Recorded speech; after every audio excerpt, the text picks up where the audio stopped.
Thank you. So today is the 5th and the 6th. Welcome to the lecture series called Fundamental Modern Questions and Challenges. These are two weekly long nightly Zoom sessions that deals with challenges faced by Muslims in the West. My name is Hamid Tehrani. I'm the head of the library as well as Director of Communications at the Islamic College. And I'm pleased to chair the session tonight. The topic of tonight's lecture is Typology of Muslim Responses to Modernity. The lecture will last for about an hour, followed by Q&A. Without further ado, I'm going to ask Dr. Jahangir, the principal of the Islamic College, to take the floor and take it away. Thank you, Sheikh Jahangir, for joining us and for holding the floor. Thank you.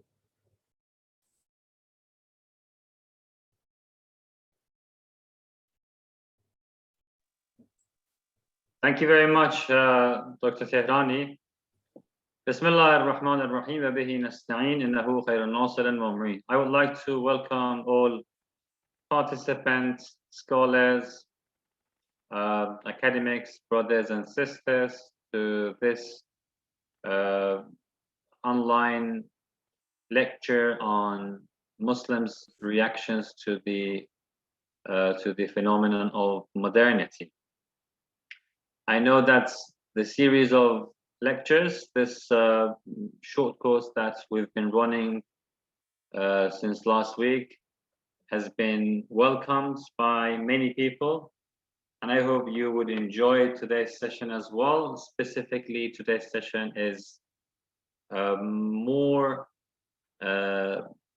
specifically concentrating on the challenges raised and posed by modernity and the way Muslim academics and Muslim groups and institutes have responded and have reacted against the challenges of modernity. As we know that not only religious people in general and Muslims in particular did find some challenges in modernity against the way they think, against the way they live, but also the modernity itself was basically based on foundations which basically were truly posing some challenges to religious people and to the people of faith in general, and including Muslims. And this challenge could be and can be felt by anyone, more specifically by those people who are involved in religious activities or religious education, those who have gone through some religious education, and at the same time those who are familiar or those who are mastering some fields of modern sciences or modern technologies. So these people can feel the challenges and the overlaps or conflicts or anything, opportunities, threats, depending on the angle that we look at the relation between religion and modernity. So this can be felt much more precisely by those people who have got familiarity with the two fields, modernity on one side and religion and religious lifestyle and religious education on the other side.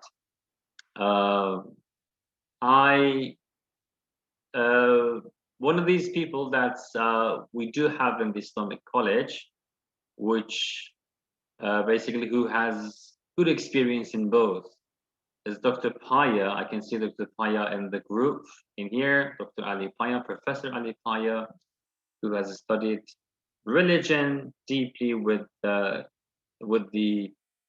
original and first-rate scholars and academics, Muslim scholars and academics, and on the other side who has gone through modern science and modern philosophy and Western philosophy in particular in the West.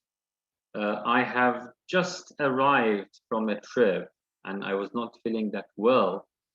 So I felt that it would not be justice if I take the time of the audience by basically by a talk which is not well prepared. And because we need to do justice to the whole topic, I have invited Professor Ali Paya to benefit, and this evening we are going all to benefit from his knowledge and from his erudition in the fields of modernity and the way Muslims have reacted towards it. The topic to me is of high importance and is a very interesting topic, and it's interesting to know and to see that various typologies and classifications have been studied and have been suggested for the ways Muslims have responded to modernity. And I'm sure Professor Ali Paya is going to familiarize us with the typologies, with the various ways Muslims have reacted to this issue. I know that this could be not mentioned in the notes and in the lecture of Professor Paya. I would like to mention to one traditional classification or typology of the Muslims' reactions to modernity. Some Muslims have remained traditionists, the people of Sunnah, not Ahl Sunnah, basically based on focusing on the Sunnah, but these people could also be divided into two types of the people of tradition: the passive traditionists and the active traditionists. Professor Paya will be speaking on the traditionists and traditionalists from a different angle, but I would like to mention traditionists in the way that active and passive traditionists, passive one in the way that they have almost ignored modernity. They are, for example, those who are dealing with the traditional house studies in the Shia Islam or the Darul Ulooms in the Sunni Islam, without paying attention to modernity and the way modernity basically is raising and is posing some challenges to Muslims in general and Islamic knowledge in particular. So basically they don't want to pay too much attention to the challenges of modernity. On the other side, there are who are Sunnati, traditional people, but they're active. So they have tried to basically articulate different fields of Islam, like for example, Islamic mysticism, Islamic theology, Islamic jurisprudence, and other fields of Islamic knowledge, to cope with the demands of modernity, or to basically show a kind of harmony and compatibility between the main features of modernity and also the main features of Islamic knowledge. But these are the people who have remained traditional. But there are scholars in the Muslim world who have preferred to become more modern people, Muslims, but modern Muslims. Again, these people could be divided into passive moderns and active ones. So this is the typology which I wanted to share from my side. I don't want to take too much of your time, and I would like to invite Professor Paya for this topic, and along other participants of this lecture. I would also be, if my health condition allows, I would be also happy to follow the lecture which is presented by Professor Ali Paya. My apologies if some people were expecting me to deliver the whole lecture, but I promise that Professor Ali Paya, because he's well versed in both fields of modern science and also traditional knowledge and science, he would be one of those examples who has felt the challenges of modernity to Muslims in general and Islamic knowledge in particular. So I would like to invite Professor Paya Professor Paya, are you following us? Yeah.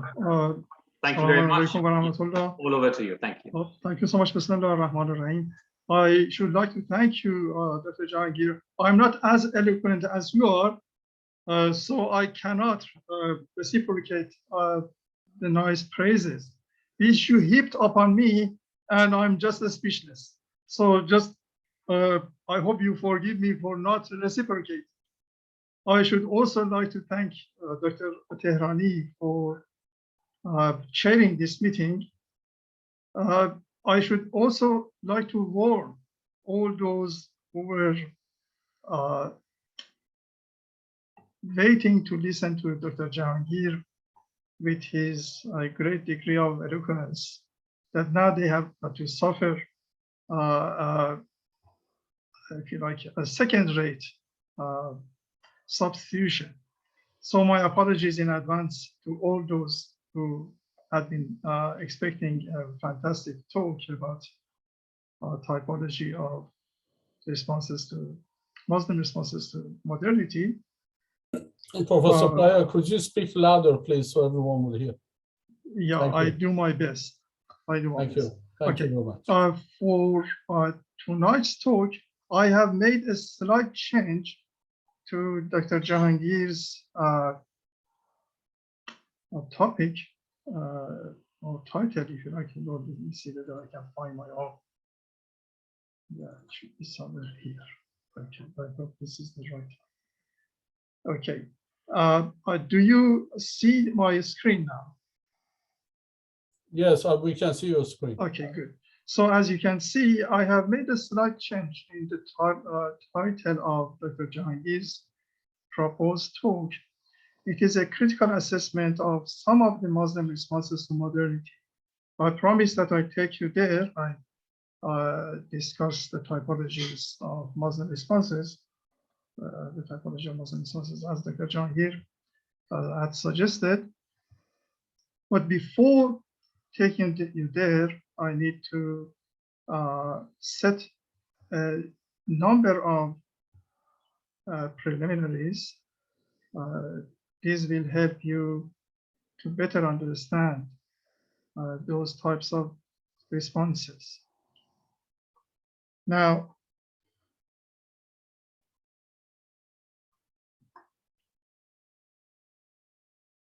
modernity presented a multifaceted problem to Muslims. And I should also say that it still presents a very vexed problem. And we are still all grappling with different aspects of modernity. Now, some of the main aspects of this multifaceted problem are as follows. The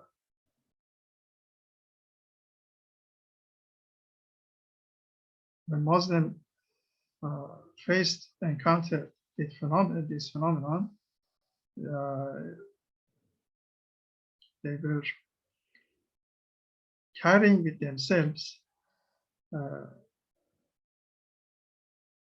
rich heritage, and it was the encounter between two different intellectual sets of ideas that caused a good number of unprecedented problems. Now, in order to better understand what happened when Muslims encountered modernity, how did they came up with some responses, some effective, some not that much effective. We need to make sense of a very messy reality. As you know, reality does not come to us in neat and tightly compact packet or packages. It is out there with many, many, many different competing factors and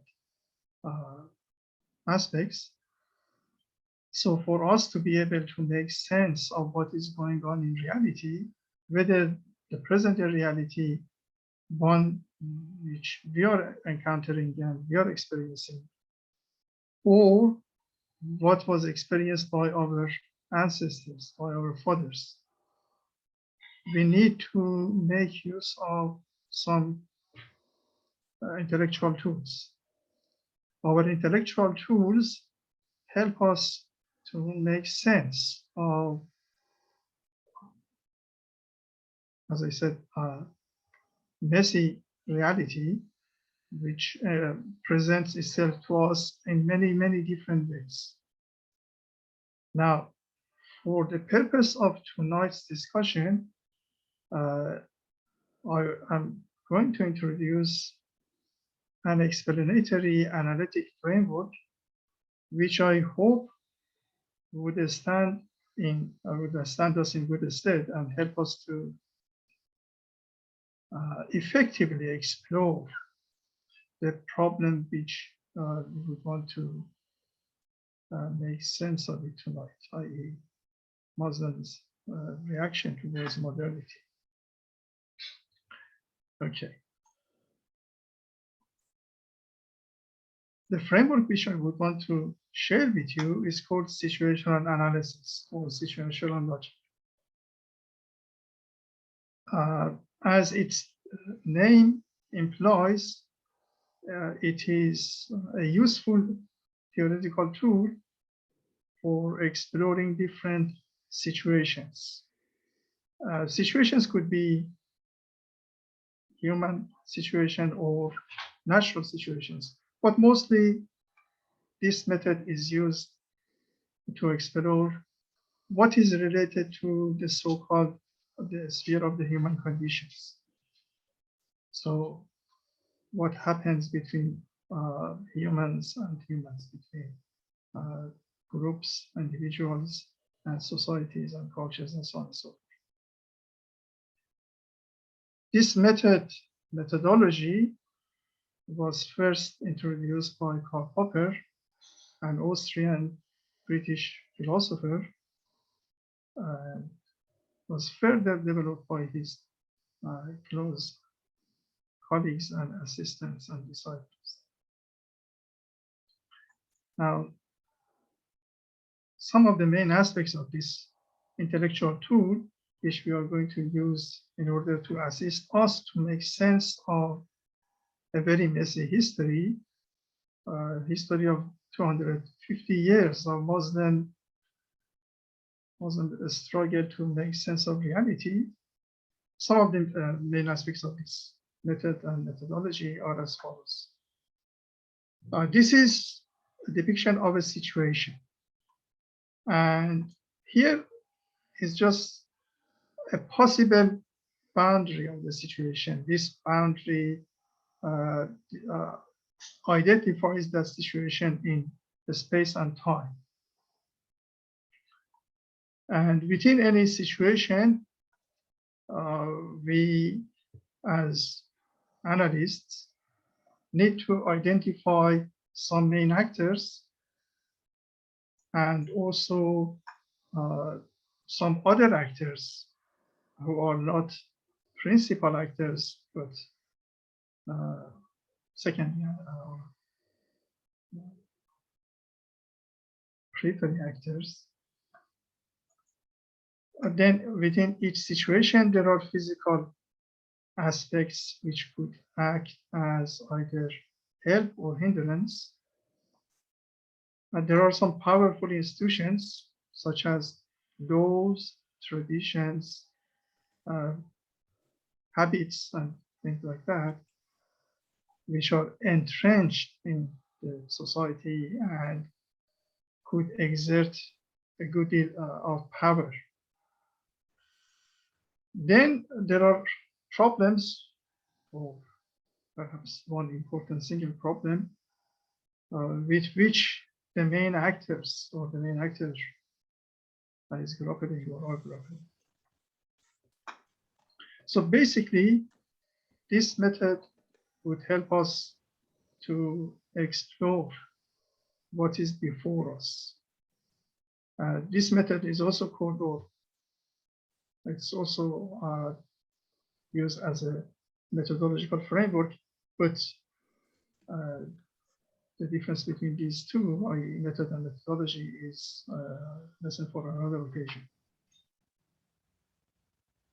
This intellectual tool is also called situational logic because it tells us about the logic of the situation. And by the logic of the situation, it helps us to understand what have been the main concerns of the main actors. So in each situation, in order to make sense of the behavior of the actors, of the decisions which they have made, we attribute conjecturally, but of course in an objective manner, and that means that our conjectures ought to be, in principle, accessible to other analysts and other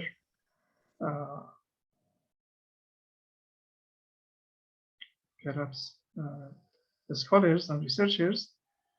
And our conjectures also need to be, in principle, critically accessible.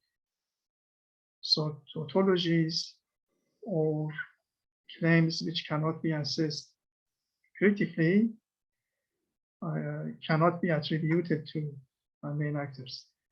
So we attribute to main actors a number of aims and objectives, also a degree of background knowledge with respect to the situation they are dealing with.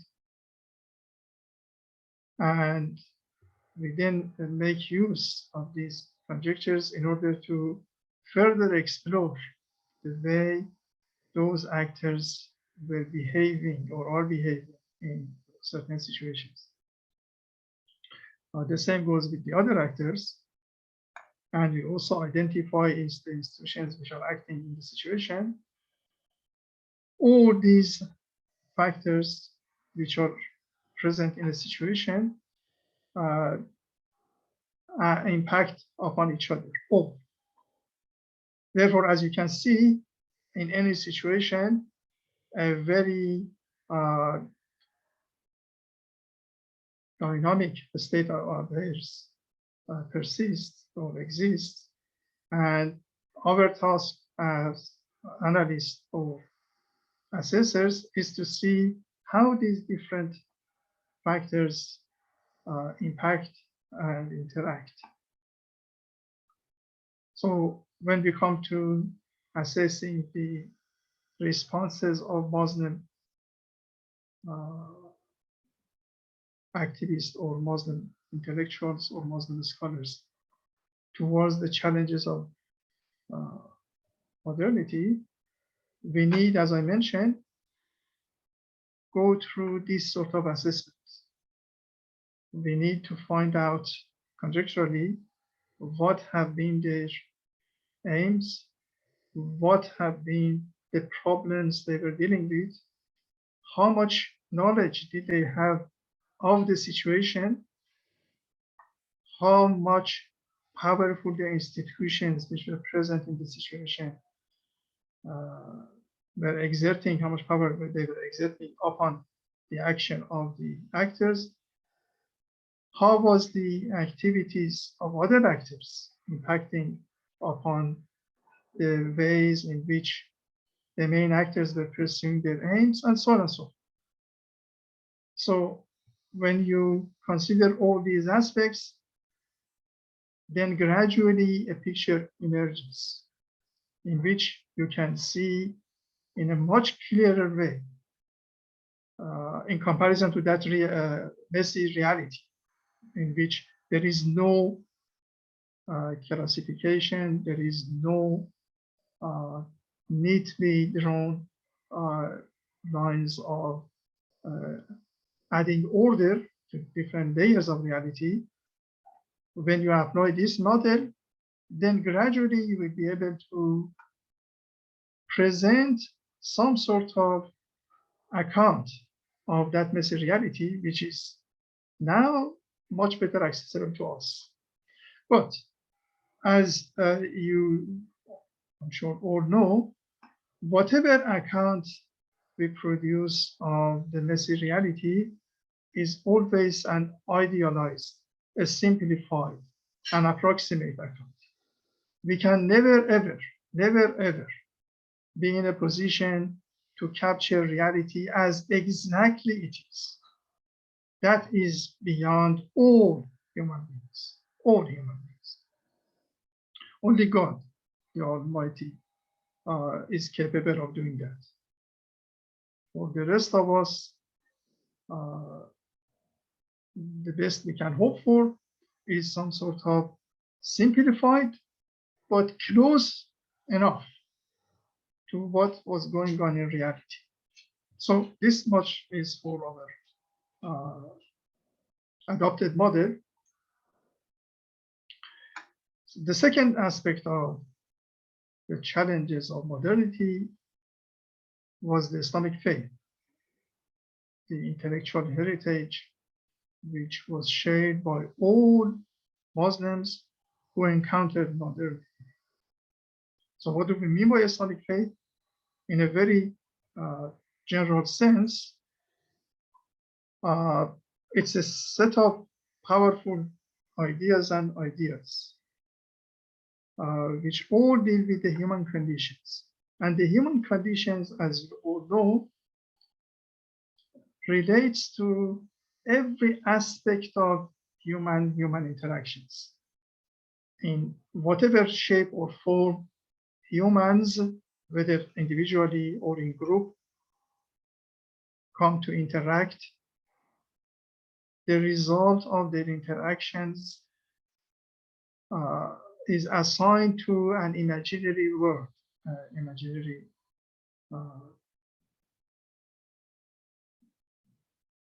situation or set in which people's desires, people's decisions, people's hopes, and whatever else you can assign to individuals or groups come into interaction with each other, and out of those interactions, new patterns of human interactions emerge. Islamic faith carries with it a number of powerful ideas and ideals which address that sphere, the sphere of the human conditions. I don't go through the details of the content of those ideas. We just leave it at that level of generality. It also presents a rich and comprehensive outlook on reality and God. And it also offers Muslims constantly unfolding source of meanings, which is related to different aspects of their lives. So Muslim activists, intellectuals, scholars, ordinary people who encountered modernity were all, to varying degrees, carrying with themselves these three main aspects of the Islamic faith. And with that, their encounter meant that it was an encounter between different levels of theoretical and experiential realities. Theoretical and experiential realities. And by experiential realities, I mean all existential subjective experiences which each one of us would have. Now, the last element in our opening slide was modernity. So in order to understand the responses of Muslims to modernity, we ought to know what modernity is and was, because modernity as a phenomenon, just like any other phenomenon in reality, is in a state of flux. It is constantly changing. So modernity in 17th century is different from modernity in 21st century. So the modernity which our forefathers encountered was not identical with the modernity which we are encountering. However, and this is important, however,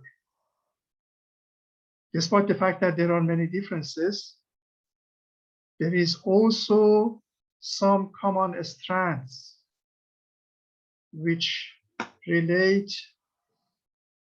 conjoin all variations, all manifestations of reality. So despite the fact that modernity in 17th century was not identical with modernity in 21st century, there are many common threads between the two. Now, modernity, in a very general sense, is a complex set of unfolding, socially constructed phenomena. Historians usually cannot accurately decide about the time and place of the emergence of historical phenomena. The same goes with this particular phenomenon, i.e. the phenomenon of modernity. Many historians have decided that it emerged sometime in the 16th century and in Europe.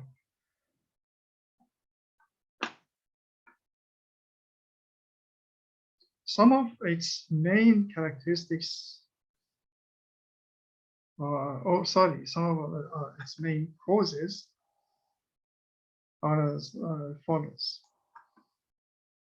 People say that the development of modern sciences and technologies, also the rejection of old paradigm of science, was among the factors which gave rise to the emergence of modernity. Also, the discovery of new lands opened up people's horizons. Another factor which pushed people towards adopting new norms, new sets of behaviors, new sets of beliefs, was the corruption of the Catholic Church, which was the most powerful institution in the Middle Ages, even more powerful than the institution of monarchy. But when in the 16th century, early 16th century, Luther and those who were thinking like him got fed up with what was going on in the name of religion and in the hands of the clerics who were part of the Catholic Church. They started a new reform movement, and as a result of that new reform movement, many new dynamical changes ensued. And at the end of, say, conventional period, 30 years wars, new sets of sensibilities and new sets of ideals and ideas emerged. That movement also is being regarded as one of the causes behind the emergence of what we now call the phenomenon of modernity. Also, the emergence of the bourgeois class and the,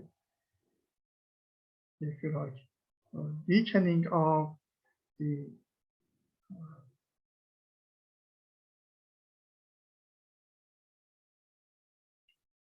feudal classes, especially those who were at the top of the hierarchy in a feudal system, the elite, who were mostly landlords, and they were treating their peasants and those who were working on their lands as serfs, as landless handy workers. But when the merchant class went on the rise, gradually new etiquettes, new norms of behavior, new types of vision about present, past, and future emerged. And all those factors also helped the emergence of that general phenomenon of modernity.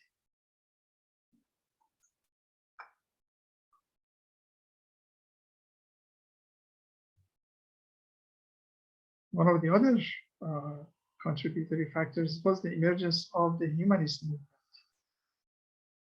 which maintained that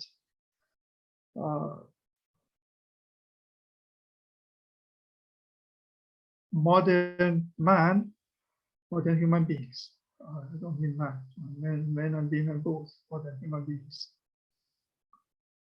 need to rely upon their own intellect, the power of their intellect, and they should not toe the lines which is being given to them by others.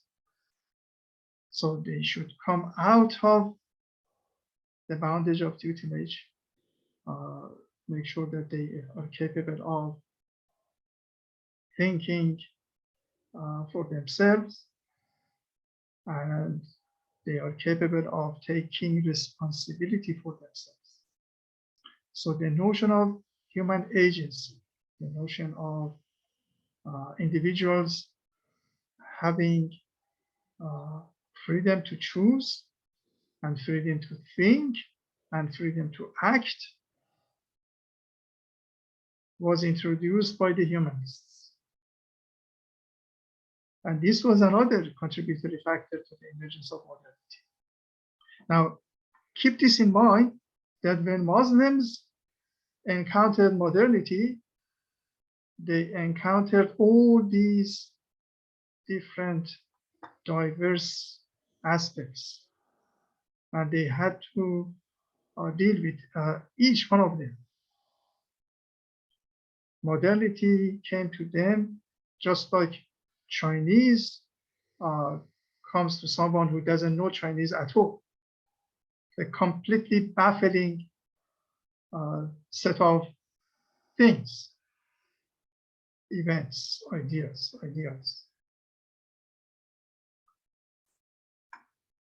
Now, at this moment, I would want also to put the following question to you.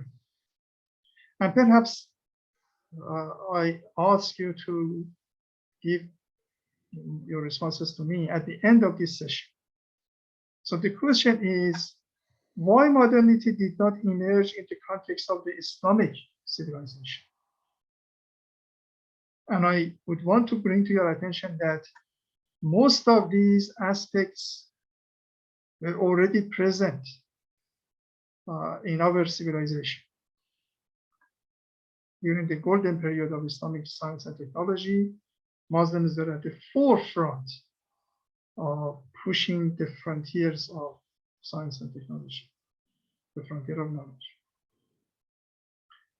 They had been able to travel to most distant lands. Remember Ibn Battuta, for example, and remember other great geographers who were capable of thinking about many different, very distant lands. There were religious clashes, religious differences, religious wars in our civilization as well. And although the bourgeois classes were not emerged, but we did have a very, if you like, active, healthy merchant class or strata in our societies. Humanist movement had its own precedent in Islam. 4th century Islamic calendar, 10th century CE calendar, Christian calendar, witnessed the emergence of some Muslim kingdom, which were pioneers in developing the type of ideas which later on were embraced by the European humanists. Actually, many Western scholars call that particular period the period in which the likes of Ikhwan al-Safa were presenting their ideas as the Renaissance period of Islam, the humanist period of Islam. So all those elements were present in the context of Islamic civilization. And yet, modernity, as we now know it, did not emerge in the context of Islamic civilization. So my question to you is why? Why modernity did not emerge in our context? Okay, let's move on.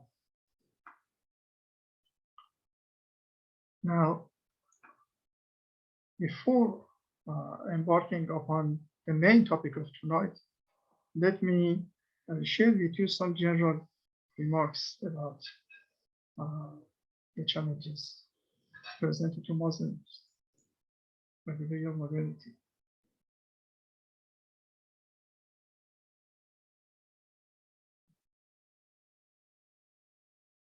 When Muslims faced modernity in its different shapes and forms, intellectually they were not well prepared to deal with this very complex phenomenon. One of the reasons was the following. With modernity, something completely new happened in the history of humanity, in the history of humankind. And that was the following. For the first time in the history of humankind, people were able to come out of the closed environments, the closed worlds, the closed worldviews into an infinite universe. When Copernicus introduced his heliocentric system, literally and virtually, he changed the outlook of humanity, the outlook of human beings. Prior to that, people were thinking that the Earth is in the center of the whole universe, and all other spheres, all other things in the universe are revolving around the Earth and are at the service of the Earth. Now, Copernicus, with just a stroke of a pen, showed that no, this is not the case. The Earth is just one tiny planet in the whole scheme of things. a vast universe is before us, and the Earth is just one tiny bit of it. That came as a shock to early moderns. If you read the literature of the early modernity, you will sense that they were perplexed, utterly perplexed. It took a while, actually a long while, for them to get accustomed to this new outlook. Interestingly enough, Muslims, as early as the 4th century Hijri calendar, were aware of the fact that a system in which the sun is at the center of the solar system is a possibility. Actually, Biruni writes in his scientific works that he came across an astrolabe which had been produced by Sajistani, an Iranian astronomer, and that astrolabe was working on the basis of the sun and not the earth being at the center of the universe. So Muslim scientists, scholars were familiar with that idea, and yet they chose not to adopt it. Now just imagine, had they had decided to adopt that system, modernity could have happened 8 centuries or some 5, 6 centuries earlier than when it happened in Europe in the 16th century. But they chose not to use it. I leave it to you to think about it and tell me why they decided to do so. Because that could be a contributory factor why modernity did not happen in the context of our civilization. So when Muslims encountered modernity, they were still Muslims, were still inhabitants of a closed world. They had no clue about there is an infinite universe out there. And that came a shock to them. Of course, this was just one of the many shocks which they had to endure. So intellectually, they were not prepared. When it came to the system of governance, they were not prepared. When it came to the way Europeans were dealing with women, they were not prepared. And there were many, many, many other issues. So that resulted in the emergence of a good number of soul-searching questions. Muslims got quite confused. They were thinking that, what is wrong with us? But the Quran, God has told us that you are the best nation among all nations. Kuntum khayra ummati.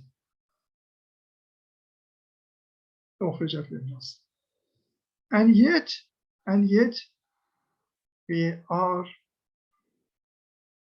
witnessing that Westerners have become so powerful that we are unable to resist their advances. And we have to accept their willpower and what they impose upon us. So this is one of those issues which emerged for Muslims. Now, the other problem for Muslims was that they did not have first-hand experiences of modernity in its formative stages. Nowadays, it is fashionable, and of course it is quite correct, to talk about modernities rather than modernity, which shows that different nations, different cultures have developed their own specific particular experiences of modernity and their own models of modernity. But back then, 200 years ago, 250 years ago, when Muslims first encountered modernity, they had not had any experience of participating in shaping modernity. So that also came to them as a shock.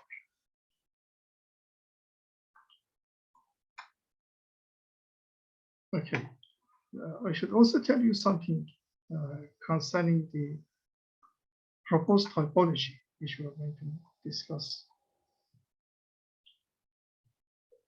The typology which I'm going to suggest is my proposal. And you can easily come across different other types of proposed typologies by other scholars.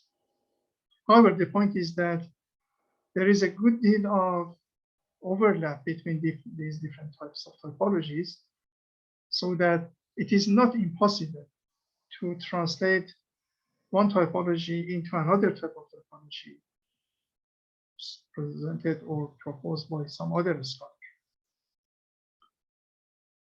After all, categories are our constructs, and we present categories in order to help us to capture, as I mentioned, a messy reality, to help us to put into neat, nice boxes something which otherwise we cannot make sense of. And because categories are suggested by us, they could differ. But it is quite possible to compare and contrast categories in terms of their effectiveness and decide whether one system of categorization is better than other or not. It is quite possible. The other point about the typology which I'm going to propose is that I have termed the responses as projects. And I intentionally did so because what I had in mind was to imply, to show to you that what Muslims started are still works in progress. Just as modernity itself, which is an unfinished project, the projects which were developed, started by our forefathers, by our fathers, could be regarded as works in progress because they have evolved into more mature forms and shapes, to the extent that it is not impossible to trace back different modern day projects into their origins. So genealogy of typologies is another possible project, if you like, we can carry it out. Okay. Here is a proposed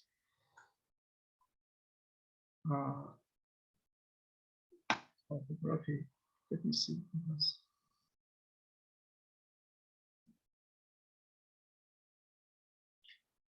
Yeah. Typography of the problems and challenges which were faced by Muslims. So this indicates the problems and issues, and this indicates the representative by country and by date. So this is a list of the types of the problems which Muslims encountered when they encountered modernity. One set of problems related to their religion. The Quran, Hadith, and Fiqh, including Fiqh al-Mas'ala. Muslims try to develop responses within the context with which they were familiar, to the challenges posed to their religion by modernity. Another set of problems were related to political systems. For example, the notion of good governance, the notion of democracy, the notion of anti-colonial struggles. These, almost all, apart from the good governance in modern sense, because the notion of good governance in the pre-modern sense was there in Islamic lands, but good governance in modern sense is more complicated. Model of democracy, anti-colonial struggles, these were things which were introduced after their encounter with modernity.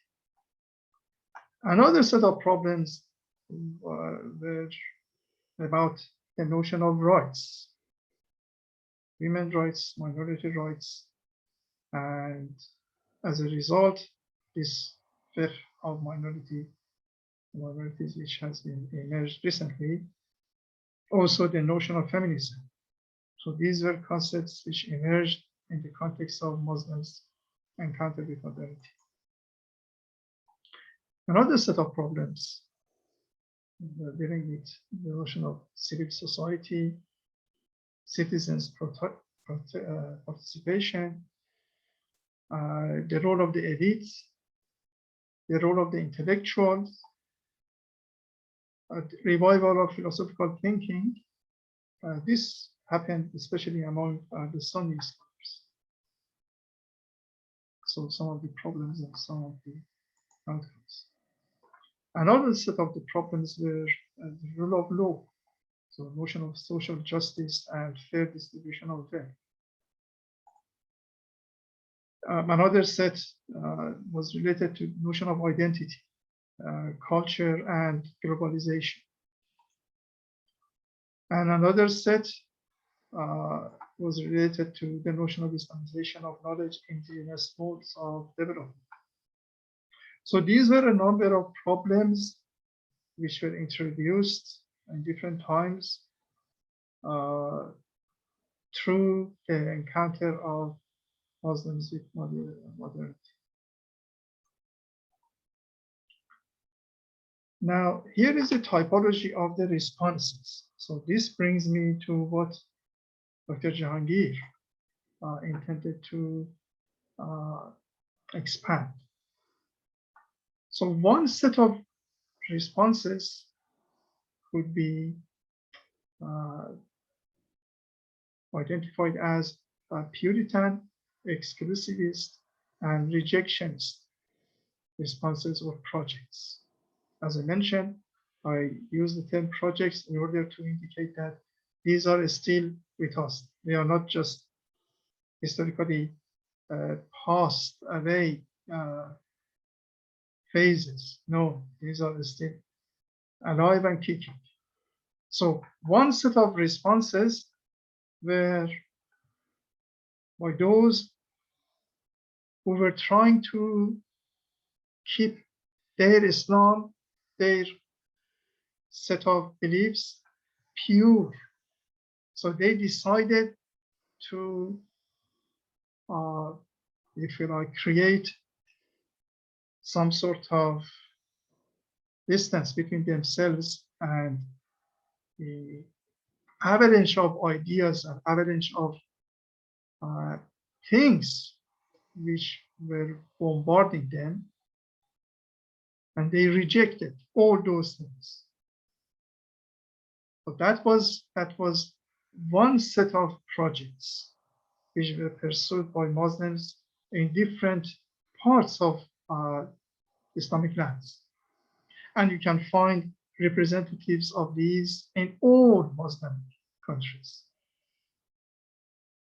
So one group were those who just rejected modernity. They said that no, we try to isolate ourselves in order to keep our ideals and ideas uncontaminated in its pristine shape.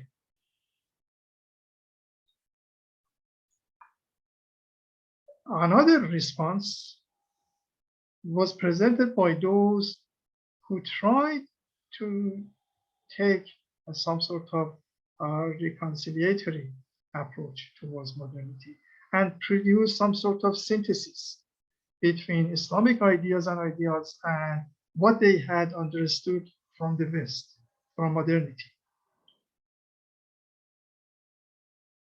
Again, you can find representatives of these in many Muslim countries. A third response was by those who we now call them revivalists or pan-Islamists. They were thinking that the reason for Muslims' backwardness is that they have forgotten about the glory of Islam and the true content of the teachings of the Prophet and Imams. So the way for confronting modernity and coming out of this miserable state is to revive Islamic ideals, and to revive the notion of one ummah, the unique ummah. Again, there were many activists or intellectuals who were supporting this approach as a response to modernity. Another response was produced by those whom we now call proponents of the radical Islam, Salafis and fundamentalists. Their projects shared something with the other earlier project, the project of revivalists and Islamists, but they were much more radical. They were saying that we should go back to our Salaf Saleh, the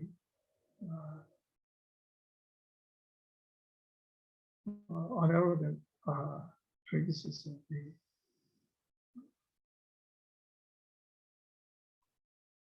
those who were companions of the Prophet ﷺ, and they set good examples for us. So we have to go back to them and we have to emulate their examples.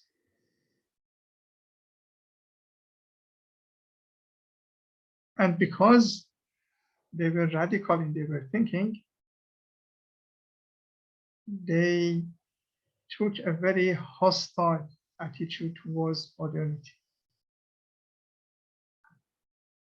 They were not rejectionists, but they were not in unfriendly terms with the moderns. Another project was the project of the traditionalists. For these people, it was almost business as usual. They were attending their mosques, they were listening to their religious leaders, they were following the philosophy of live and let be. They were not politically active, and they were not in particular averse to making use of what modernity present to them. They were mostly content with attending their prayers, reading the Quran, and completing the rituals. Actually, majority of Muslims belong to this particular manifestation of a response to this particular project. Other responses were almost without fail all elitists. A group of elites were at the forefront of pushing these projects. Whereas this project was being pursued by almost all, the majority of Muslims, the silent majority. Now, traditionalist projects, not to be conflated with traditionalist projects, belong to those who were of the view that modern world is inherently contaminated and it's evil. And Muslims should steer clear of it, and they should create their own safe havens and try to keep their own religion for themselves within those safe havens.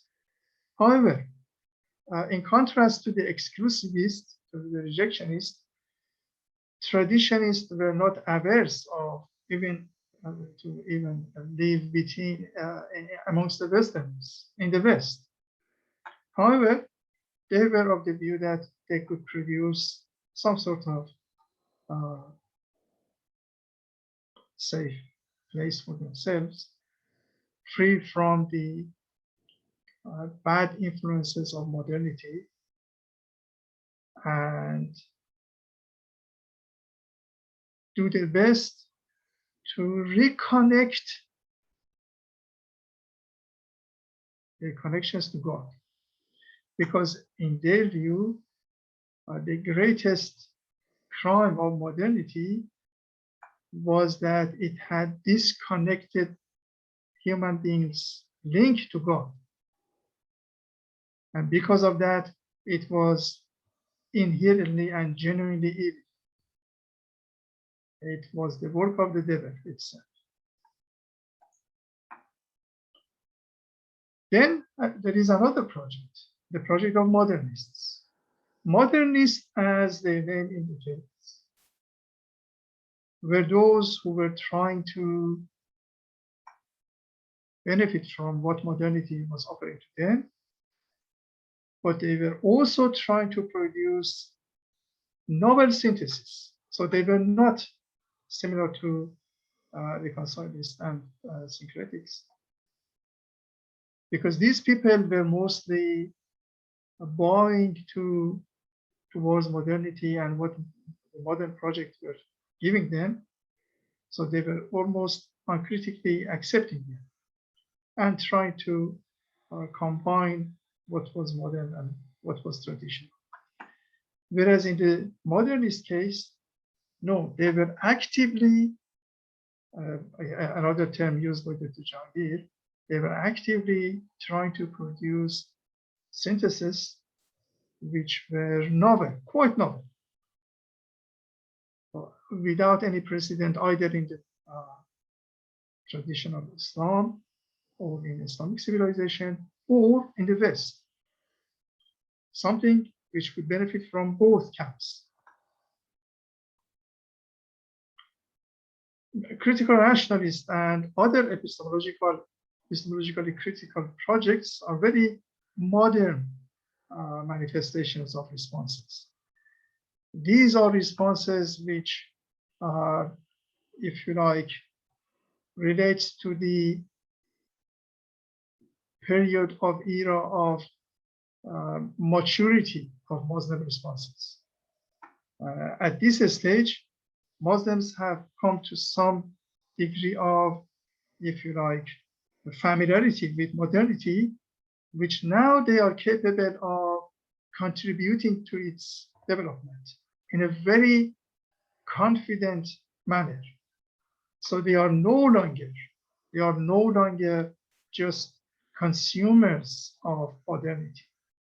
They are now genuine contributors to the development of modernity. And by the way, as I told you, modernity is an incomplete project. It is constantly evolving and unfolding its many different potentials and capacities. So this relates to the period of maturity of Muslim intellectuals and activists.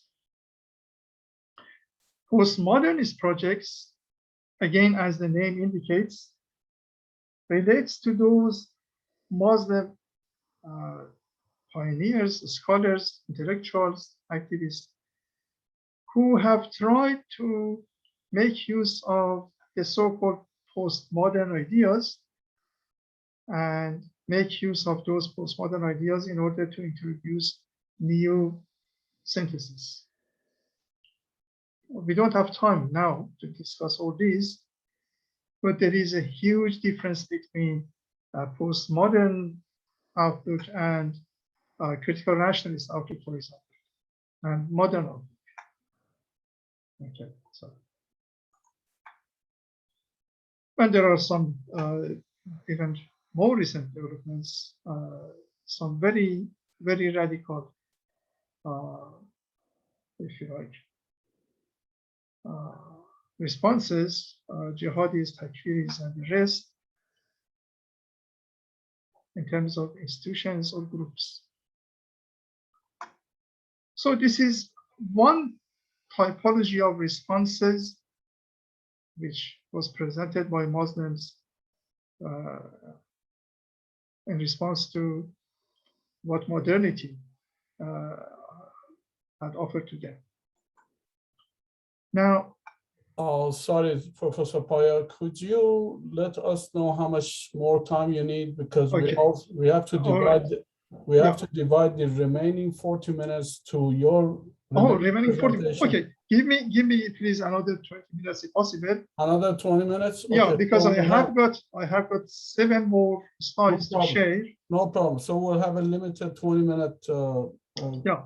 But please do interrupt me if I try to exceed my limits. Sure, I'll give you a 5-minute heads up. Yeah, please. Sure. You know, human beings are by nature transgressors of their bounds.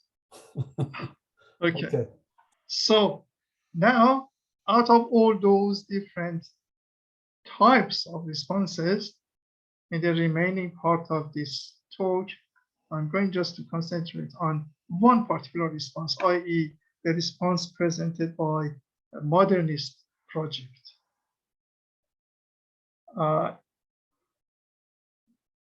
Time-wise, it emerged in the first half of the 20th century and lasted until the second half of the 20th century. You may still find some remnants of this project here or there, but it had its heyday during 1960s to say 1980s, 1990s. Now, some of the main aspects of their projects. May I interrupt you again, Professor? Yeah, please. Would you mind mentioning proponents of? Yeah. We are coming to that. We are coming to that. Because of all the you're jumping ahead of my slides. It would help us to follow you if you are mentioning them as you go along. But wait and see, as they say here in English. Okay. Thank you. And I should thank you as now, some of the main characteristics of this project are as follows. Muslim modernists sought to reconcile Islamic faith and modern values such as constitutionalism, cultural revival, nationalism, and socialism, all with Islamic flavor.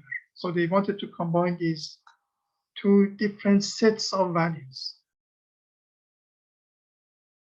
They were also in favor of rationality and scientific investigation, also very much in favor of modern style education, and in favor of women's rights, and so on and so forth. So this was one important aspect of what they were trying to achieve through their projects. They also tried to adopt the Islamic discourse in order to distinguish themselves or their project the project itself, from secular forms of socialism and nationalism. So while they were saying that we are pro-socialism, we are pro-nationalism, they were adamant that the type of socialism or nationalism which they are in favor of should not be conflated with the type which was, for example, developed in the USSR or say in Europe. Think about the Eastern Europe during the First World War and what happened there until the disintegration of the Turkish Empire. They also wanted to distinguish themselves, the project itself, from other revivalist movements. Now, other revivalist movements, fellow Muslims, who were trying to produce responses to modernity, but those types of responses were not endorsed by modernists. Because modernists maintained that fellow revivalists, those fellow revivalists whom they were not accepting their ideas, were not in favor of modern values. They were still embracing pre-modern values, and those pre-modern values in the eyes of modernists were not working in modern times. Now, modernists also aim to demonstrate that religion and modernity are compatible. So they had no problem with respect to combining reason and religion, modern sciences and religion, as I mentioned earlier. So they maintain that while modern reason can be used in the service of developing better understanding of religion, religious values and religious lifestyles can also greatly enrich the project of modernity. Now here it is interesting if we compare this approach with the approach of the modernists, with the approach of the traditionists, which, as I told you, they maintain that modern world is inherently corrupt, inherently evil. So it has nothing useful to offer. Now you can see the contrast. The contrast is just black and white. While modernists were not at all prepared to admit that modernity has something good to offer, modernists, on the other hand, were quite happy and quite at ease with accepting the fact that actually modernity has got many good things to offer. Of course, they were not uncritical towards modernity. On the other hand, no, they were quite critical. That was why they were trying to lay emphasis upon their own Islamic discourse, because they wanted to identify and separate their own brand of approaching modernity from the brands which were being used or developed in the West.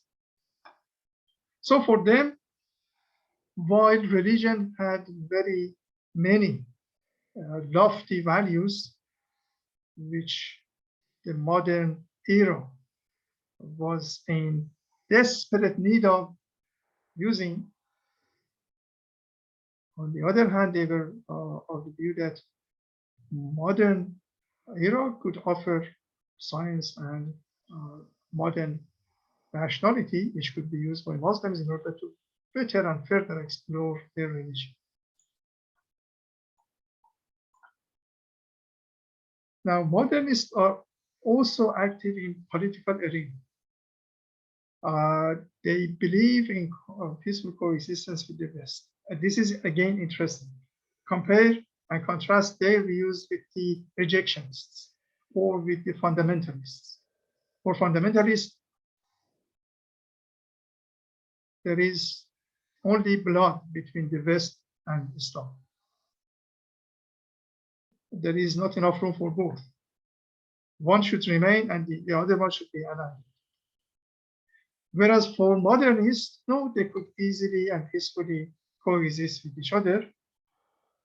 And they were not against religious or political pluralism. Of course, as long as pluralism would not jeopardize their own project, because they were adamant that they must keep their identity. They must not dilute their religious identity. So they were modern Muslims. They were not just moderns. They were modern Muslims. Now, modern Muslims, modernist Muslims also believe that institutions are important. And because of that, almost unfailing, all modernist Muslims were in favor of developing, producing modern institutions, because they had realized that modern times revolves around institutions. In the absence of the power that institutions could offer, modernity could have not offered all those useful fruits which it has offered so far. They were also in favor of piecemeal social engineering. So that meant that they were not in favor of ruptures, in favor of abrupt changes into the lives of people. They were saying that changes should be presented and introduced gradually. We should give people time to adopt and adapt. Ruptures would wreak havoc with the lives and identities of Muslims. So they were in favor of piecemeal reforms. They were, of course, all reformists. Now, they are in favor of projects of Islamic revivalism, but in a very moderate manner, because they combine Islamic revivalism with modern intellect and modern reason.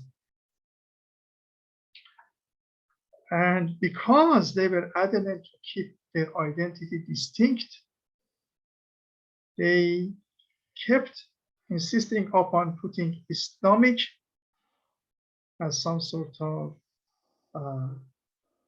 if you like, prefix before any model which they would want to present and develop.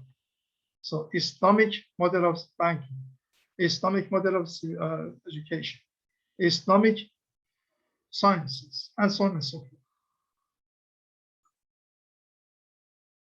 As I mentioned to you, you can find remnants of this sort of thinking in many different Islamic societies. But of course, since the heydays, we have moved towards many other new projects and many other new activities. Now, some modernists, though not all, welcome revolutionary changes and are in favor of establishing an Islamic state. Again, Islamic state, but with a liberal outlook.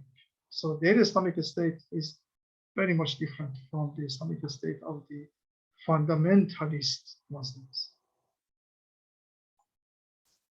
Okay. Now, as for names, which Dr. Tehrani suggested, here are a number of representatives of the modernist project. Sayyid Ahmad Khan, the Indian intellectual, 1232 to 1817. Sayyid Jamaluddin Asadabadi, also known as Al-Afghani, 1838-1897. Muhammad Abdu, 1849-1905. Nameh Kemal, 1840-1888, Turkish intellectual journalist. Abdu was Egyptian, Sayyid Jamal was Iranian. Fazlur Rahman Malek, another Pakistani intellectual, 1919-1988. Ismail Raji Al-Faruqi, a Palestinian, 1921-1986. Mahdi Bazargan, 1907, 1995, an Iranian intellectual. The first prime minister after the victory of revolution in the Islamic Republic of Iran. Amina Wadud, an American scholar, 1952. These are some, just some small samples of representatives of the Modernist project. Okay, and I guess I have come to the, no, not yet, but okay, let's see.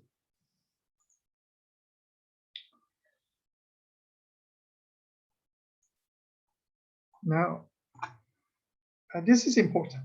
This is why I have written it in the red ink. The modernist Islamic movement was never a monolithic movement. It is important. It was never a monolithic.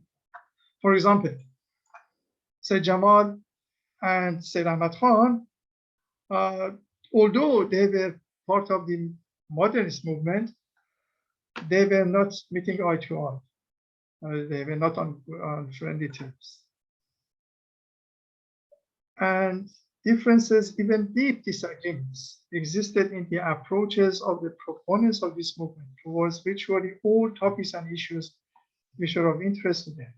Nevertheless, all those aspects which I listed for you were common threads. There were different interpretations of those common threads within certain general boundaries which could identify these individuals from those other people who are representatives of other types of responses of Muslims towards modernity.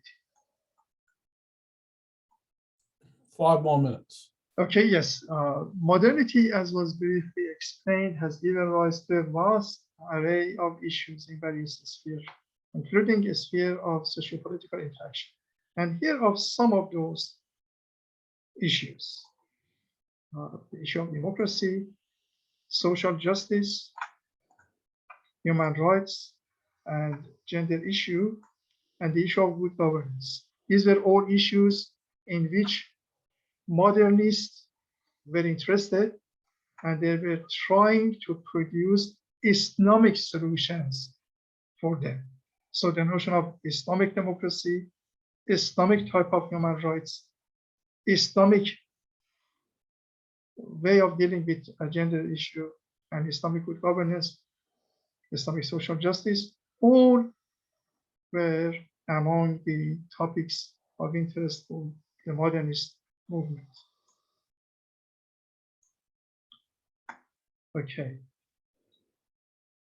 This slide very briefly tells you that what was the responses of each of these individuals, those 8 individuals which I mentioned earlier, representative of modernist Muslims, with respect to different issues which we discussed: democracy, good governance, social justice, human rights, and gender issues. I'm afraid we don't have time because our strict chair is going to cut me off. So I take you to our last slide. The only point about that earlier slide was that you can see, despite the fact that there are similarities, there are also differences in the approaches. Now, right now, in the 20th century, 21st century, we are facing a new array of responses towards the unfolding issue of modernity, the unfolding phenomenon of modernity. And here, as I told you, Muslim respondents are themselves participating in producing novel responses, which are now regarded as part and parcels of the development of genuine or the genuine development of projects of modernity in general, or different types of modernity in particular. Here, Muslims are mostly using pen instead of sword, although unfortunately, still in the 21st century, some Muslims insist on using sword and using so in a very nasty way in order to push forward their own understanding of Islam and set scores with modernity. The Muslims which I'm talking about are mostly men of pen, men of ideas. And they are using their power, the power of their intellect, in many different fields, including the following. They use various media to transmit their message. So some of those media are as follows: pamphlets, tracts, and manifestos, epistles and letters, essays and memoirs, newspapers and magazine articles, blogs, religious edicts, fatwas, novels and plays, poetry, satire, humor and irony, caricature and cartoons, translations, oral presentations and public lectures, movies and video clips. These are some of the medias which they use in order to propagate their views and ideas. And their targeted audiences are as follows. They present their ideas to their own indigenous elites and decision makers, their own people, also fellow countrymen and women, not decision makers, but ordinary people. These were elites and high-ranking people. These were ordinary people. The colonizers, those who are still in the shape of neo-colonialism, threatening Muslim lands and Muslim identities and Muslim ideas and ideals, and also to the international community. I'm sure you, each one of you, are familiar with some representative of these people. Muslim intellectuals are among these people, Muslim novelists, Muslim playwrights, Muslim poets, Muslim cartoonists, and so on and so forth. Okay, I think I stop here. I hope I have not tired you. And now I leave the floor to you for your questions and answers. Dr. Tehrani, you can take it over from me. Thank you very much, Professor Paya, for a very informative, very comprehensive, and as usual, thorough presentation. Unfortunately, we have little time left. We'll take it till 8, and if all agree with, as an exception for this event, we can go for another 10 minutes because the the topics that you have covered are so many, in so many areas that I'm sure there will be plenty of questions. So anyone who has any question, please raise your hand and we'll give you permission to ask your question, please. Asad Jamil. Asad Jamil, go ahead. One question, limited to one question so other people can also ask their question. Please go ahead. Yeah, thank you, Doctor. Thank you very much, Professor. It's a beautiful presentation. Just one question regarding modernity in terms of economic evolution. Do you think that the modern economy under the umbrella of modernization and the machinery development is a step towards a betterment, or have we moved away from the better economy, a better economic system actually, which was pre-modern system, in existence pre-modern system? Thank you. Thank you so much. That's a good question. And let me formulate my response in the following way. If you compare what happened after modernity and in the wake of development, many different types or models of economic development, you can easily see that the amount of wealth creation cannot be compared between pre-modern era and modern era. What modernity did was to, if you like, freed, emancipated many different unactualized capacities and potentials. It helped all those capacities and potentials to become actualized. So the notion of wealth production became part of the Bible of modern development, okay? And that, of course, helped a great deal to bring people out of miserable the state of poverty. To give you just an example, compare the Republic of China.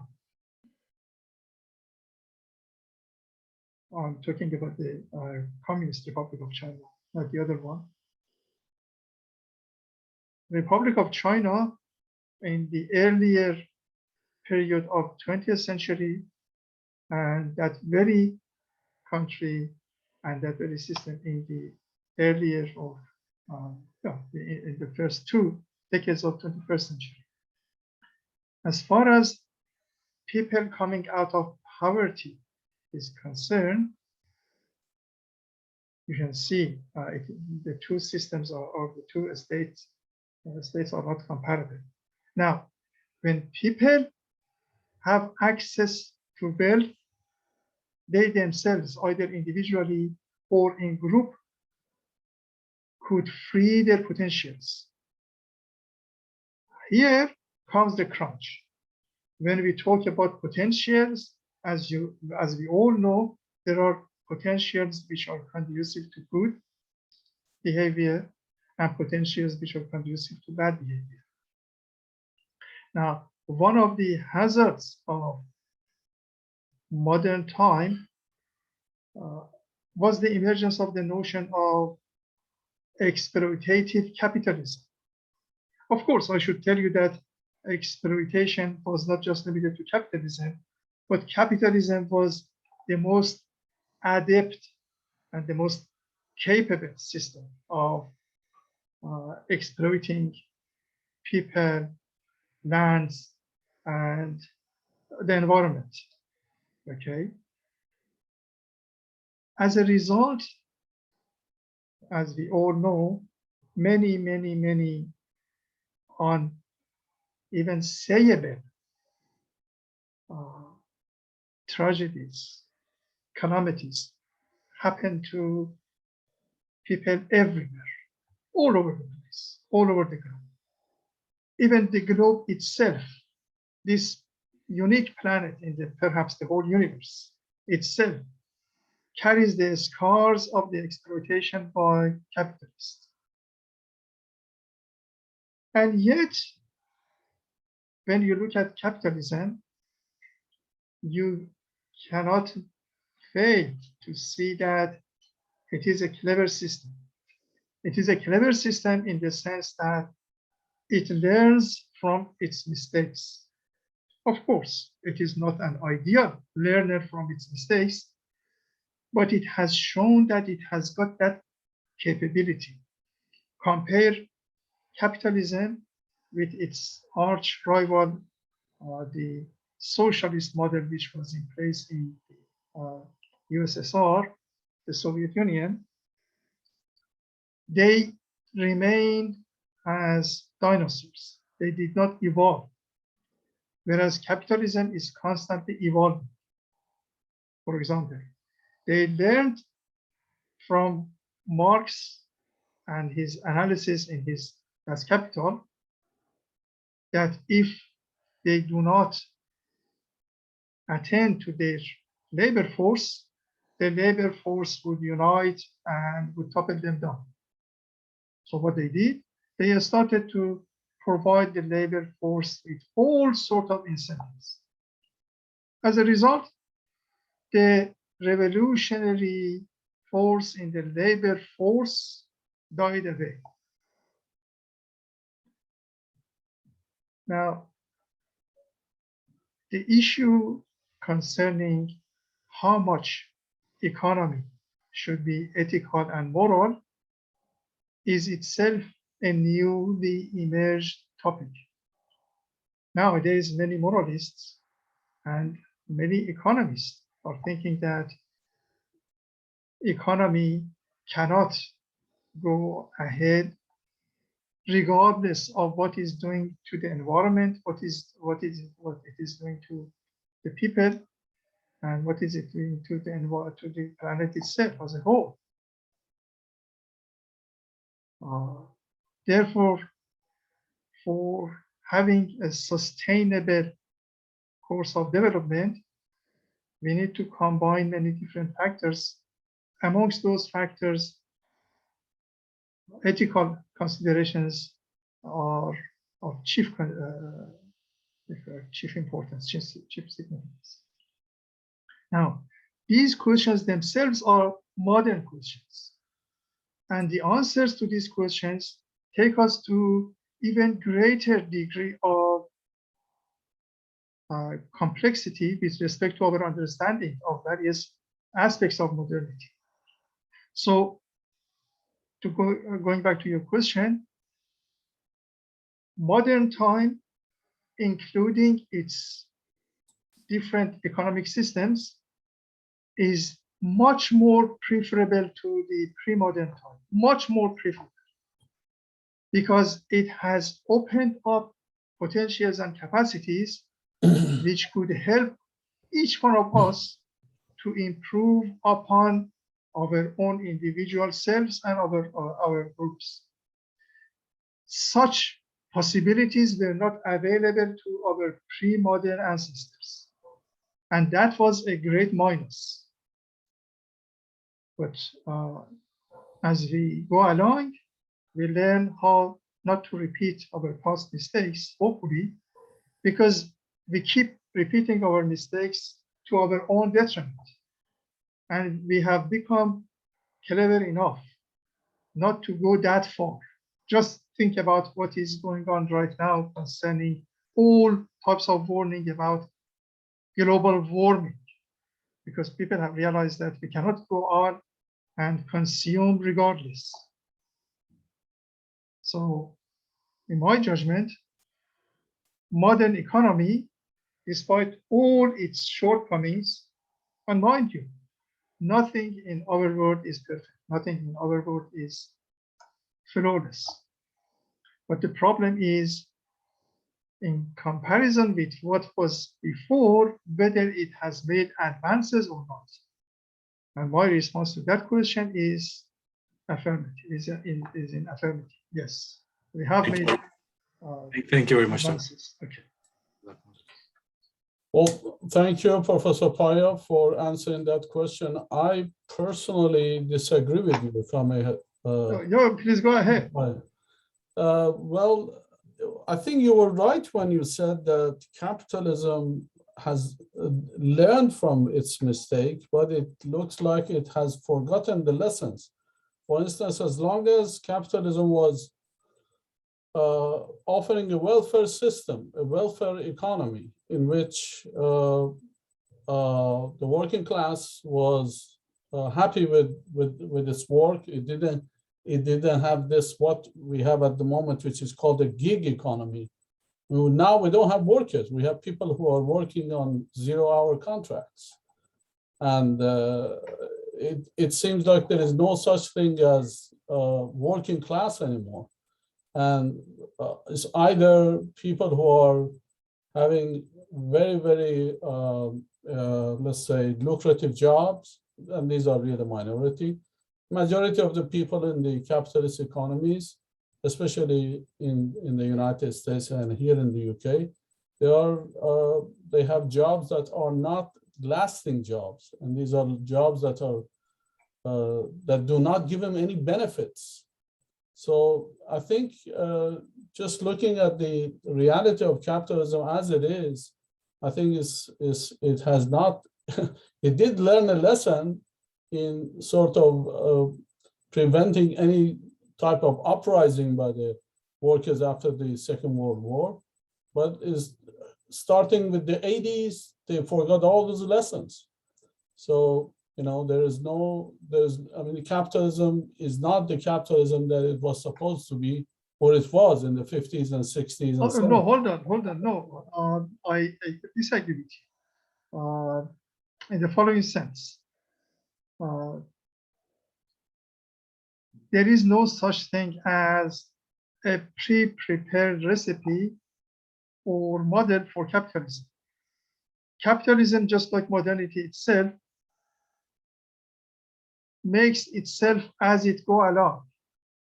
Nobody has sit beforehand and has drawn a map for the development of capitalism. No, it is making itself, constructing itself, and it's a patchwork. I agree, it's a patchwork.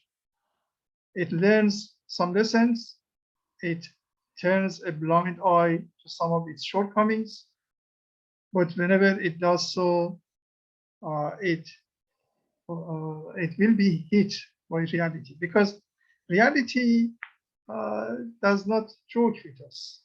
Reality is a very stern judge, and it will correct us no matter whether we have made a mistake intentionally or out of ignorance or out of, say, being forced or imposed by others. No. So capitalism moves ahead and learns, and in learning those issues for its own survival, it tries to apply the best lessons which it has learned. Because after all, if capitalism turns a blind eye towards its own weaknesses, it will lose towards its rivals, and it doesn't want to do that.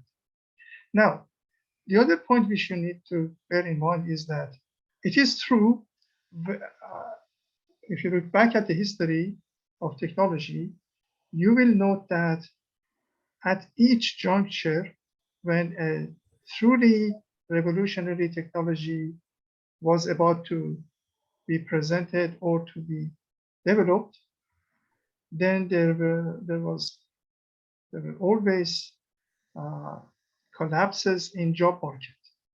People who were incapable of adopting new technologies and adapting themselves to the new environment, just like dinosaurs, they were condemned to be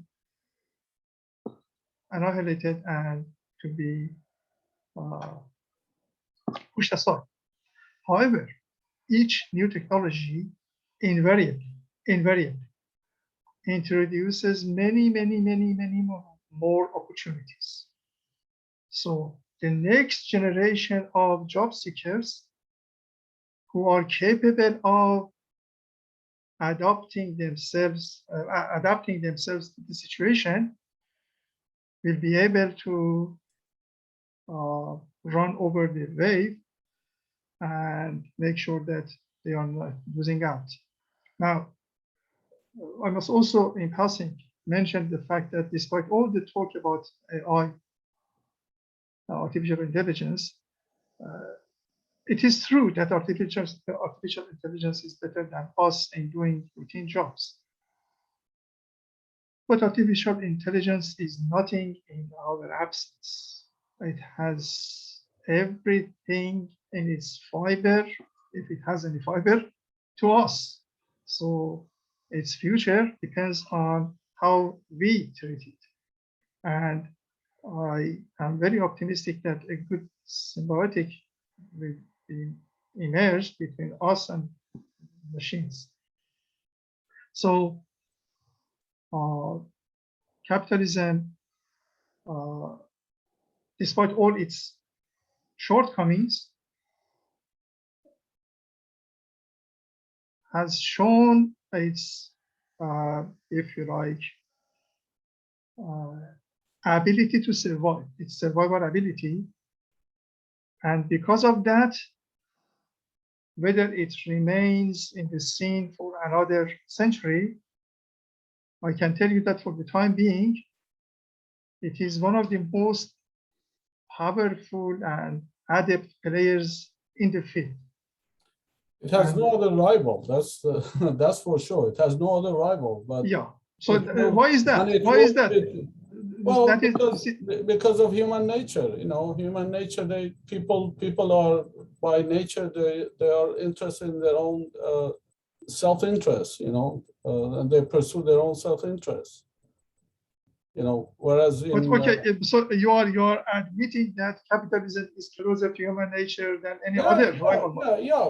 Capitalism is closer to human nature, and that's why socialism and communism failed, because you know So in that case, they were supposed to create a new man, and that new man never materialized. yeah.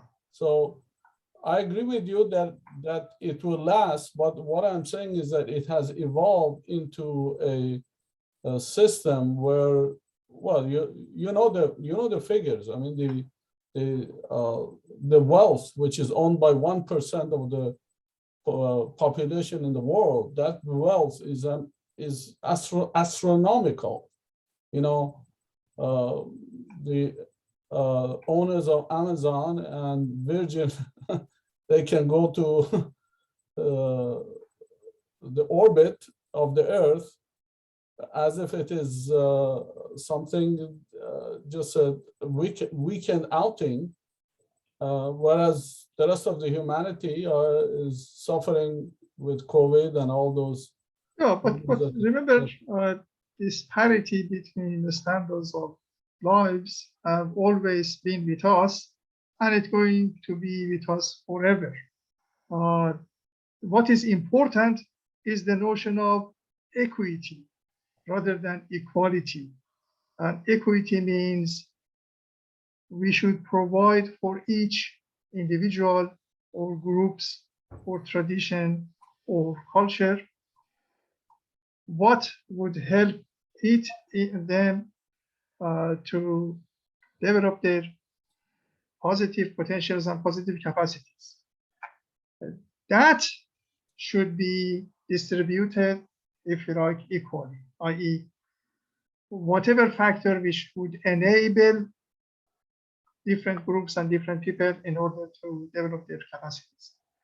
So equity is a possible goal, and we are moving towards it. Just think about the very notion of human rights. 100 years ago, it was absent. Nowadays, we are not only talking about it, we are pushing its agenda, and we are making its agenda even more refined. So this means that modernity has helped us to, if you like, unleash some capacity which was there, but people were completely unaware about. There is a nice book. It is by a German guy, Hans Blumenberg. It is called The Legitimacy of the Modern World. It's a fantastic book, and I entirely agree with the assessment of the author. He argues against those who are saying that pre-modern world was more legitimate than modern world. And the author shows masterfully that why this is not the case. Modern world has helped us to know even God much better, much better. Well, there is, Professor Paya, there is one thing which the modern world has definitely destroyed, and that's the sense of community. I mean, the sense of community is no longer there. That's why we have no. Again, I disagree. In their countries. You remember a few. I think it was late 1990s, early 1920s, early 21st century. The movement, which was named communitarianism, became very popular. Of course, communitarianism has its own negative aspects, But what I'm trying to say is that although, and I agree with you, individuality and placing the individual on the top of the hierarchy of all things defines at least one of the most important projects of modernity, the project of the Enlightenment, because there are other projects of modernity which disagree with this definition and this place of man in the order of things. But yes, I agree with you that while individualism is one of the most important pillars of the Enlightenment project, and the Enlightenment project, in my view, is the best project among different projects of modernity. Within that, thinkers of modern time have tried to find out what can they do in order to avoid all those negative aspects of individualism which you are alluding to. And I agree with you that yes, individualism, if pushed towards its extreme, could cause not so, if you like, unpleasant consequences and produce lots of unwanted products. Well, we are out of time. Okay. I would like to ask Dr. Isa Jahangir to turn on his camera and speak for a few minutes before we say goodbye to the participants. Are you available, Dr. Jahangir?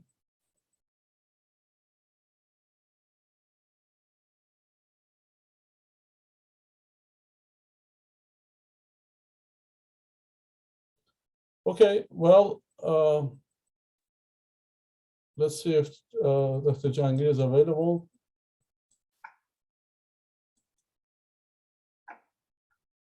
Thank you all for coming. What was the book, Professor Paya, that you mentioned? Because this has been one of the questions in the it is by Hans Blumenberg. Hans Blumenberg. Blumenberg, yes, and it is called The Legitimacy of the Modern Age. The Legitimacy of Modern Age. Modern Age, yeah. Okay, by Hans Blumenberg. Yeah. Thank you so much. My thanks to all who enjoyed my talk, and I hope I see some of those who had attended the talk, inshallah, in the college. Okay, thank you so much. And thank you so much, Dr. Terani, for your fantastic chairmanship. Thank you very much. Dr. Asar, thank you so much for your assistance and your guidance from afar. And I wish you all the best. Okay, thank you so much. Okay, okay. we'll end it here. So tomorrow, please join us tomorrow for the 7th session, which is going to be offered by Sayyid Amin Shamai. The topic is Muslims and consumerism. A problem, so a problem followed by a question.